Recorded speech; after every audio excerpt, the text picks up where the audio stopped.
Friends, welcome to our channel.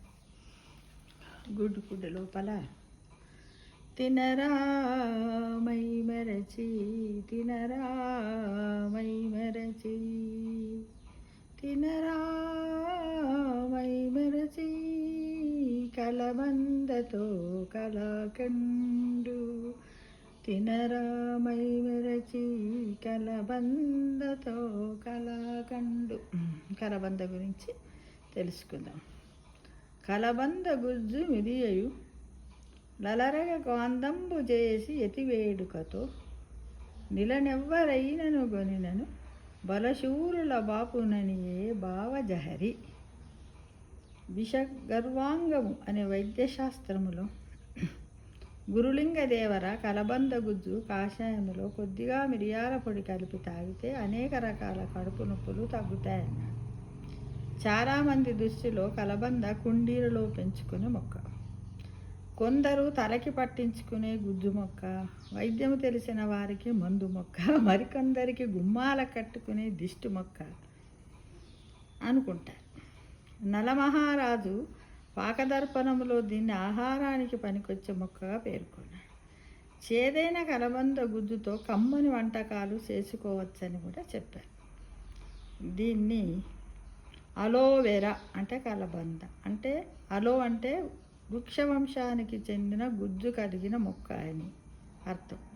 ఈ మొక్క తన ఆహారాన్ని గుజ్జు రూపంలో దాని ఆకులలో నిల్వ చేసుకుంటుంది. ఆకులంటే గట్టిగా మట్ట ఉంటుంది కదా, అందులో తెలుగులో బంధన అంటే గుజ్జు, కల అంటే మెత్తని గుజ్జు మెత్తగా ఉంటుంది కాబట్టి దీన్ని కలబంద అన్నారు. ఈ గుజ్జు చేదుగా ఉండి పశుపక్షాదులు దీని జోలికి పోవు కాబట్టి ఎవరి చెయ్యి పడని కన్నెపిల్ల అనే అర్థంలో ఈ మొక్కని కుమారి అని, పేరు నెయ్యి లాంటి జిగురు ఉంటుంది కాబట్టి ఘృతకుమారి అని, ఇండలో పెంచుతారు కాబట్టి గృహకుమారి అని పిలుస్తారు. గుజ్జు ఎండితే అదే మోసాంబరం. ఇది మరింత చేదుగా ఉంటుంది. మోసాంబరం అంటే మేము చిన్నగా ఉన్నప్పుడు పుట్టిన పిల్లలకి పొద్దున్నే ఒక కసిక ఉంటుంది, కౌచిప్ప, దాంట్లో ఇట్లా నల్ల కలర్లో ఉంటుండే, దాన్ని వేడి చేసి అందులో పోసి రోజు ఏం చేసేవారంటే డైరెక్ట్గా ఆ కసికలోనే తల్లి చనుపాలను పిండి ఇట్లా అని రోజు ఒక పావు స్పూన్ అంటే ఒక 6-7 చుక్కలు పుట్టిన పిల్లలకి నోట్లో వేసేవారు పాలతో కలిపి. దానివల్ల పిల్లలకు కడుపు నొప్పి రాదు, అజీర్ణం ఉంటుందనే ఉద్దేశంతో దాని మోసాంబరం. అయితే ఈ విధంగా రకరకాలుగా పూర్వకాలంలో వాడేవాళ్ళు. అంటే ఒక ఔషధ మొక్కగా, మరి చాలామంది కూడా ఫేస్ ప్యాకులు వేసుకుంటారు, ఒక సౌందర్యంగా కూడా పనికొస్తుంది. కలబంద జ్యూస్ని టీ కాచుకొని కూడా తాగుతారు. దీంట్లో చిటికెడంతా పసుపు కలిపి కూడా తాగితే జీర్ణకోశ వ్యాధులకు కూడా ఇది ఔషధమట. ఇంకా పురుషుల్లో జీవకణాన్ని, లైంగిక శక్తిని ఇవన్నీ కూడా ఉంటున్నాయని, ఈ కలబందకి ఇమ్యూనిటీని పెంచుతుందని, రుచిని కూడా పుట్టిస్తుందని, ఇంకా రక్తధాతువులను కూడా పెంపు చేస్తుందని కూడా అంటారనమాట. ఈ కార్శమొరలు, మలబద్ధకము, షుగరు, స్థూలకాయాలతో ఉన్నవాళ్ళు ఋతుస్రావం సరిగా కావడానికి, కడుపులో ఉన్న నురుపురుగులను కూడా చంపుతుందని కూడా దీనికి ఆయుర్వేద శాస్త్రంలో పెద్దగా. ఇంకా ఇది ఏంటంటే చర్మ వ్యాధులు, దగ్గు, జలుబు, ఆయాసం, అలర్జీలను కూడా అదుపు చేస్తుంది. వేడిని తగ్గించి అరికాల అరిచేతుల్లో కూడా మంటలను పోగొడుతుంది. ఇక పైపూతగా పడితే మొటిమల్ని కూడా నివారిస్తుందంట, జుట్టుని మెరుగుపరుస్తుంది, చర్మానికి కాంతినిస్తుంది. ఇంకా కామెర్లు, పచ్చ కామెర్లు తగ్గడానికి ఆయుర్వేదంలో కూడా ప్రసిద్ధ ఔషధం. అయితే ఈ కలబందని కలకండలా కమ్మని వంటకంగా మార్చుకోవడానికి నలుడు ఒక చక్కని విధానాన్ని వివరించాడు. ఎలా అంటే లేత కలబంద మట్టను అంగుళమంత ముక్కలుగా తరిగి ఉప్పు కలిపిన నీళ్ళలో ఒక రాత్రంతా నానబెట్టి మరునాడు ఉదయమే పైన ఉండే పెచ్చు తీసేసి గుజ్జును ఒక పాత్రలోకి తీసుకోండి. పచ్చగా ఉండే లేత తాటి ఆకులు ముక్కలుగా కోసి ఈ గుజ్జుతో సమానంగా కలిపి 4 రెట్లు నీళ్లు పోసి బాగా ఉడికించి ఆ నీటిని వారిచేయండి. గుజ్జులో ఉండే చేదుని ఈ తాటాకులో చాలా వరకు పీలుస్తాయట. ఆ తాటాకు ముక్కను ఏరి తీసేయండి.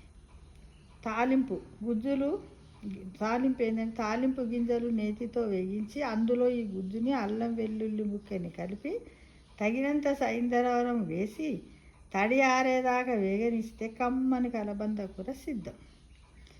చివరగా కొద్దిగా పచ్చకర్పూరం కలిపి ముద్దలా చేసి చిన్న చిన్న ఉండలు కట్టుకొని ఒక గుడ్డలో మూట కట్టి వేడి నీతిలో ఉంచండి. తినేటప్పుడు బయటకు తీసి వడ్డించండి. ఇన్ని ఔషధ విలువలు కలిగిన ఆహార పదార్థం ఇది. ఇక గుమ్మానికి కట్టిన కలబందల చావదు పెరగదు అన్నట్టుగా ఉండటాన్ని గృహబంధ కుమారి న్యాయం అంటారు. సత్యవతి చరిత్రలో కందుకూరి వారు చావడి గుమ్మము వద్ద పాత చెప్పు పూతులసి కలబంద మట్ట దూలానికి వేలాడగట్టడాన్ని హేళన చేస్తాడు. ఇన్ని ఉపయోగాలు ఉన్న కలబందని దిష్టి మొక్కని చేసి ఆహార పదార్థంగా పట్టించుకోకపోవడం అన్యాయమే కదా ఫ్రెండ్స్ కదా. దీన్ని మనం ఏ విధంగా తిన్నా కూడా చాలామంది ఏంటంటే తొట్లల్లో కలబంద చెట్టును పెంచి ఎలర్జీస్ ఉంటే ఇప్పటికి కూడా చాలామంది పొద్దున్న లేవగానే ఇంత ఇంత పొడుగు ముక్కను తీసుకొని పైన మంచిగా నీట్గా గడిగి ఆ పైన ఉన్నటువంటి దళసరి ఉంటుంది కదా, దళసరి కవచంలాగా దాన్ని తీసేసి పైపొలం లోపల తెల్లగా గుజ్జులాగా ఉంటుంది. దాన్ని తీసుకొని డైరెక్ట్ కూడా చాలామంది తింటూ ఉంటారు. అయితే కొద్దిమంది డాక్టర్లు ఏం చెప్తున్నారంటే ఆ గుజ్జును దాన్ని చెట్టు నుండి డైరెక్ట్గా తినకూడదంట. దాన్ని ఏదో వేడి నీళ్ళలోనో దీంట్లోనో వేసి తినాలని అంటున్నారు. మాకు తెలిసిన వాళ్ళు ఒకరిద్దరు ఇలా తింటే వాళ్ళ గొంతులో కొంచెం వాళ్ళ ఇన్ఫెక్షన్స్ వచ్చినాయట. డాక్టర్ దగ్గర పోతే అలా చెప్పిందని అన్నారు ఫ్రెండ్స్.